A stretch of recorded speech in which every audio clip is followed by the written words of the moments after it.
started my professional career in banking in 1984 with Bank of Credit and Commerce International. And thereafter, I joined a chartered bank in 1989. And my total banking career spanned about 10 years, after which I transited into the oil industry and started a company, Waltersmith and Associates Limited. And that company eventually midwifed Waltersmith Petroman Oil Limited in 1996. And in 2003, we bidded for and won the Ibigwe field as part of the federal government of Nigeria Marginal Field program. So I transitioned from banking into oil and gas as a way to diversify our business. And what I did then was to co-found Waltersmith and Associates, which was the platform for the transition into the oil and gas industry. Waltersmith and Associates formed a joint venture with Petroman Oil of Canada. That joint venture midwifed what is called Waltersmith Petroman Oil today. Waltersmith being the Nigerian company and Petroman being the Canadian company. And that JV was now called Waltersmith Petroman Oil.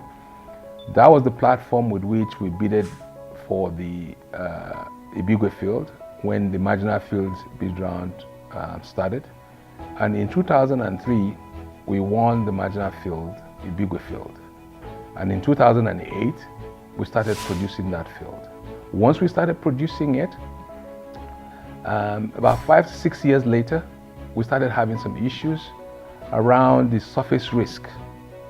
And that was essentially driven by pipeline vandalism and oil theft. And because of that, the whole idea of the refinery then developed. That's when we started thinking about the refinery. And as we fine-tuned the refinery project, we realized that it could actually add value to our country. And so we then decided that we were going to start with a proof of concept of about 5,000 barrels of oil per day refining capacity, which was a modular refinery. The challenges in the course of setting up this refinery were basically around regulatory issues in Nigeria. Because that's always the elephant in the room, this lack of deregulation of the sector. The question everybody asks you when you pitch a refinery project to them is that Nigeria operates a regulated regime, fiscal regime or pricing regime for the downstream sector, where there's a subsidy regime. And so how do you collect your money? That's a big issue. The second issue is, where do you get the crude oil to refine, given where you are located? Because we are in the inland, the question is, how are you going to get enough crude oil to sustain this refinery over the long term? Those are two key issues for us. But as you know, when we're developing this project, we were also trying to solve some other issues for our upstream business, which was the above surface risk for our business, which was driven by crude theft and pipeline vandalization. That was really contributing to about almost 15% of losses that we're experiencing of our crude that was being stolen. So, we had to figure out a way to make the project work. And then we were more or less like the guinea pig of the program. It was not just about the whole idea, but also trusting our ability to conceive and deliver the project. That was also an issue because it has never been really done in this environment, apart from the big ones that the government has done. So in addressing those issues, we then said, look, first we engaged government, engaged the NNPC at the time. And the NNPC then gave us the assurance that they will give us some access to some feedstock from nearby fields around us. We got some assurance, and then they opened up the door for us to start engagement with some of the asset owners in order to assure us of sustainability of feedstock to this refinery going forward. So that discussion is ongoing, and we're still having that that conversation with them. That's to sustain the current asset that we have, not to talk about the other modules that we're going to implement.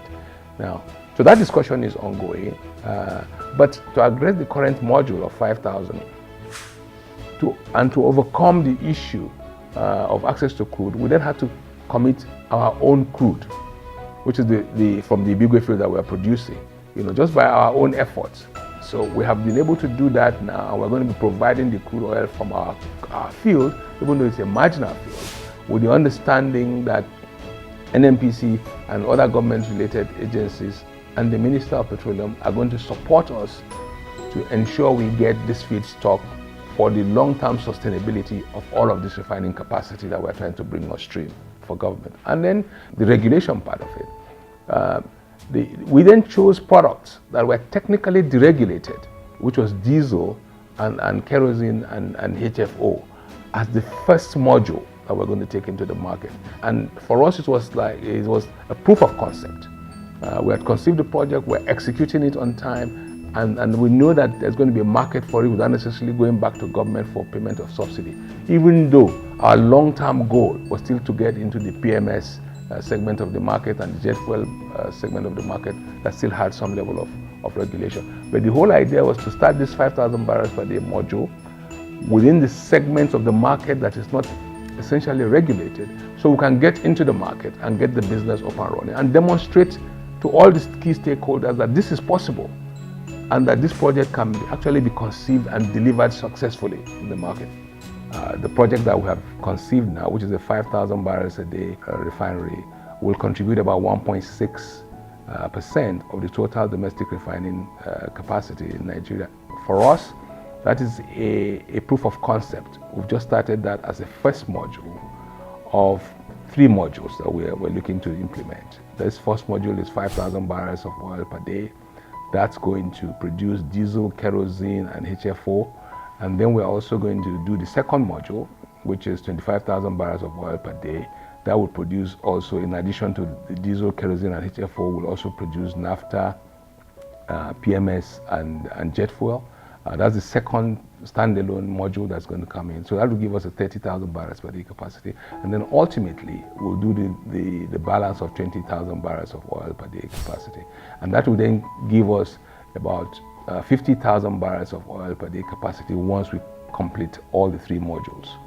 Now, what we then see, we're going to now leverage on that to then go and stretch it to petrochemicals and other chemicals related industries. That's why we are now looking at the opportunity or the possibility of setting up an industrial and innovation park around where we are currently operating, because the facilities that will be used in this complex will be shared by other potential users of that park. So we're looking at deploying about 300 megawatts of power, electricity, also in modules. And the power that we're going to be deploying will support the refineries, the 3 modules of the refineries that we're going to set up. And essentially, we're going to be using the gas from that whole area.